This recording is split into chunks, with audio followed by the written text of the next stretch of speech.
Hey everyone, so I wanted to talk about something.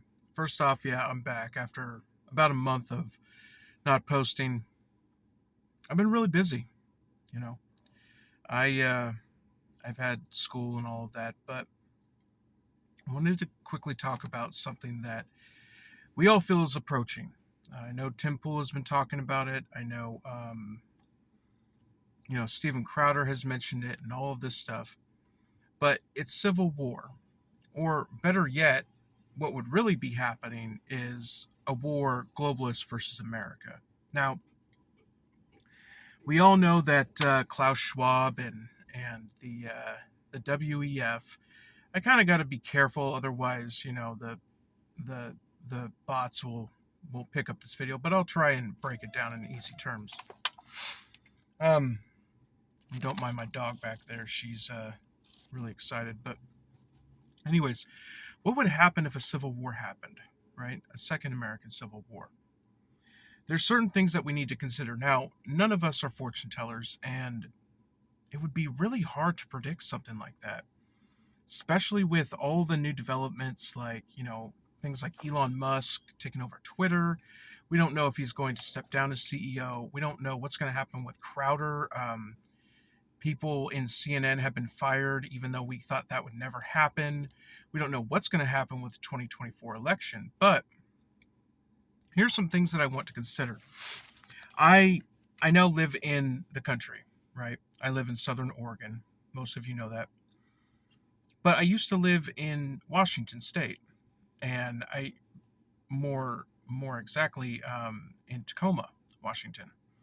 And so I know how city life is. I've had friends from the city. I still have them, and they're not big into guns, shooting, fishing, all of that stuff. It's kind of foreign to them. And I'm not saying all city people are like this, not by a long shot, but the things that city folk focus on are very different from the things that we in the country focus on, you know? So, first off, if there was a civil war, if something like that happened, what would be some things to consider? First, let's remember in 2020 that people like Antifa, BLM, all of that, they rioted just because one black man was killed in an altercation with police. We all know what happened, and you may have your own uh, ideas of whether Chauvin was guilty or not, whether or not he was or not, he was found guilty. Okay. But, anyways, um, there was rioting in the streets. I mean, look at Seattle. They declared an autonomous zone. We had rich white people on ble. Now, here's the funny thing. Despite them saying that Christian missionaries are white saviorism, they, on behalf of black people, went on Twitter and said, oh, we need to fight for injustice and all of that stuff. And so they use this to riot, loot, steal, hurt, and even kill people. I think there was like 25, more than just barely more than 2 dozen that died in this. They even killed someone just because he had a red hat. It wasn't even a MAGA hat. But anyways, I digress. There was mass looting and stuff in the streets, and this was just because of that. Imagine if there was a civil war. Imagine what would break out if that happened. Now, what also happened was trucks were being looted. Yeah, that happened. I even remember in California, there was a train that was looted and there's boxes all over the streets. But yeah, all of these mobs and stuff like that, they would go to trucks and UPS drivers and they would hold them at gunpoint or whatever, and they'll take them. They'll take all of the supplies. Now, they're not very smart because after this happens, trucks will stop going into cities. They'll be like, nope, not doing that anymore. And they'll probably say if it's a population over a certain amount, we refuse to go. This would lead to food being very scarce. I don't know if you've ever been into big cities, but it's very easy for, a couple 100,000 people. They rely on a few stores that are around, and if everybody is stocking up, then all your food is gone. And that would happen, and people would be starving. They wouldn't know what to do. This would make them go crazy. This would make people form into mobs, into gangs, and then they would start looting each other's homes. And all these people on preppers lists and stuff like that, people would find these people, and if they couldn't defend themselves, especially it's hard to defend yourself against thousands of people, they would get looted too, and possibly injured or killed in the process. This is some serious stuff because this has never happened before, but it could very well happen. Now, this has happened in past, but we haven't seen it on this scale in modern times, right? But yeah, trucks would stop rolling in and things would get really bad. There would be thousands, maybe even millions who starved to death. Now, after this has happened for some time, the government would eventually step in, right? Now, by government, what would I mean?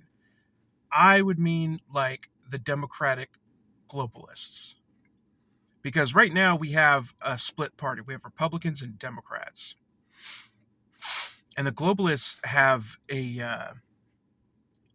real they have a real desire to get the people on their side.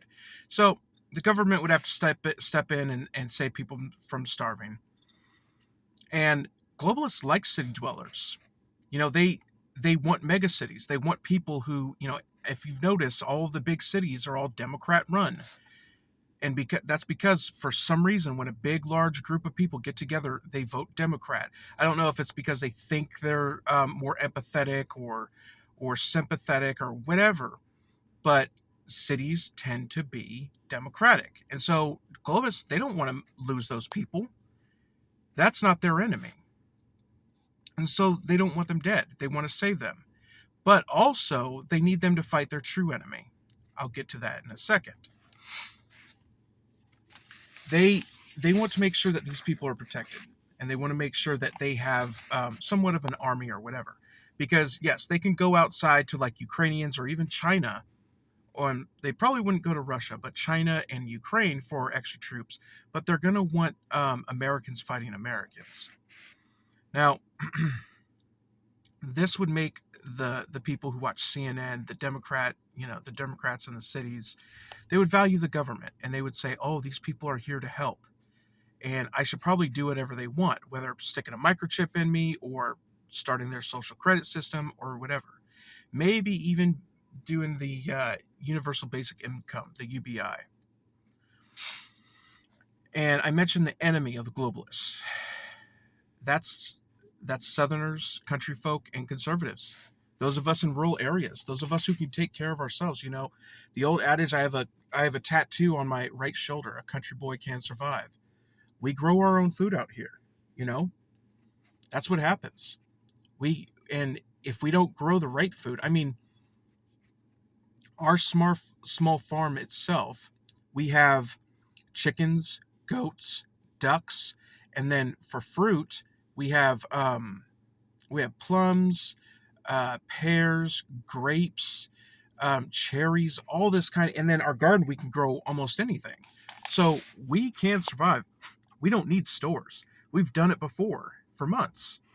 And so that's going to be a problem to the globalists. They want people who rely on them because those who don't rely on them tend to want freedom. They tend to want their liberty. And that's why we in the South and in the country, that's why we want our rights, because we can take care of ourselves. There's this growing thing in the left, in the leftist movement, where they want to be taken care of. They want safety.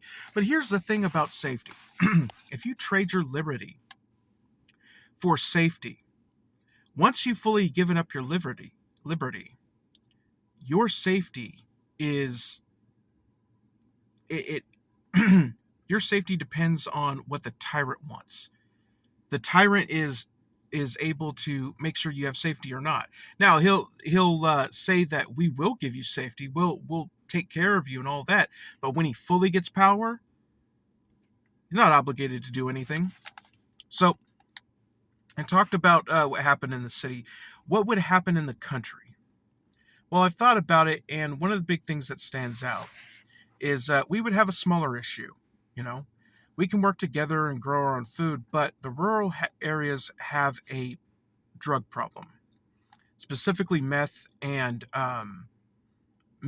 opiates and stuff like that. Now, the cities have this as well, but this would be the big problem with the country. This would be the only problem, really, because at that time they would be desperate and they would probably be breaking into houses and things like that. And um, they'd have to either get clean or they would probably end up hurt or kicked out or something. But that would be the issue that the country has is all the people who are on drugs because we have an area in our county where no people go.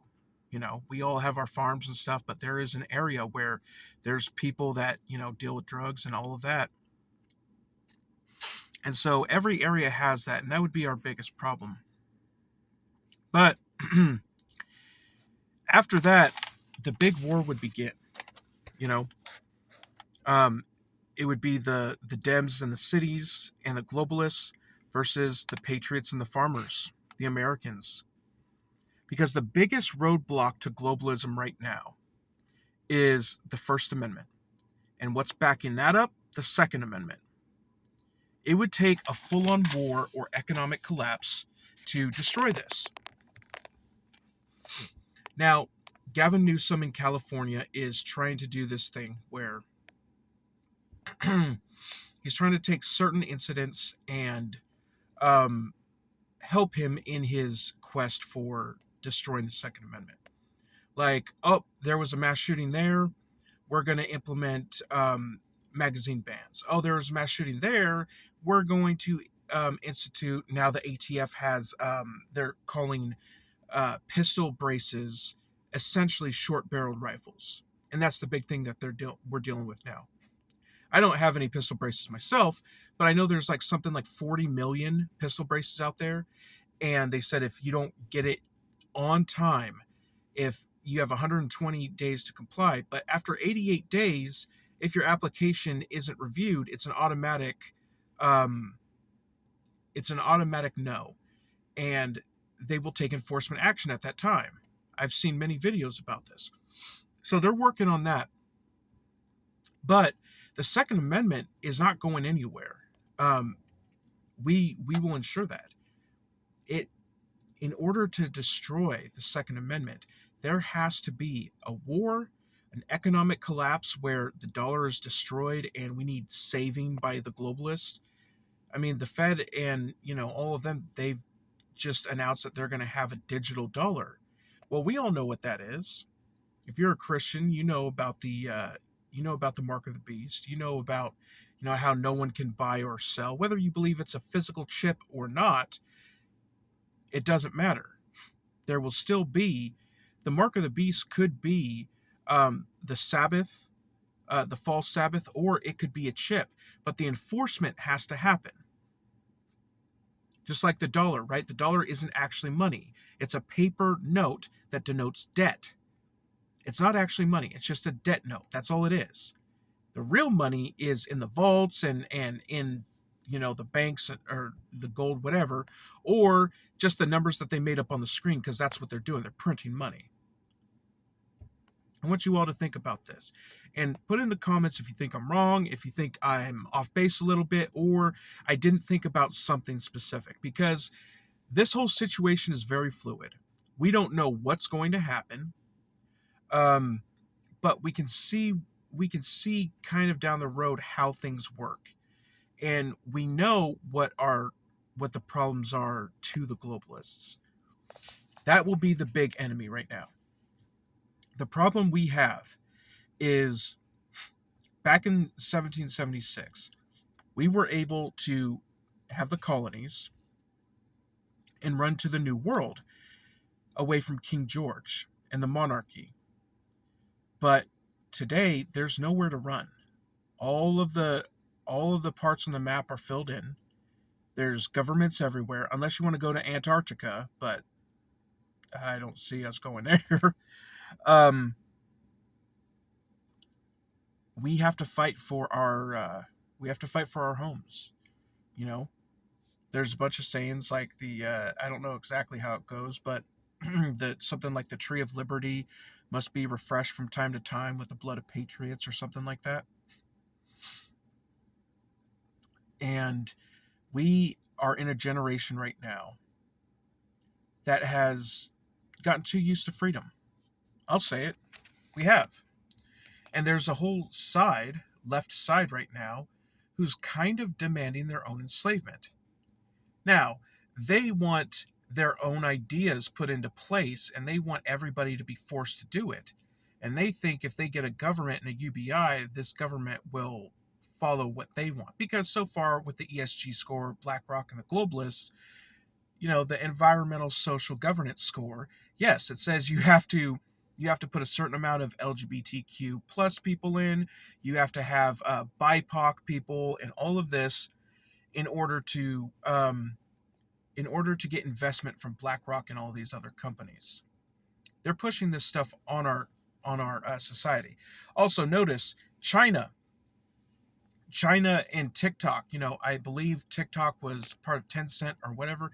Anyways, China is promoting all of this stuff in our society, in Western society, but in theirs, oh no, no, they've banned all of that stuff. Same thing with the Middle East. They've banned all of that stuff, and they only allow like constructive things, like, hey, I've done this.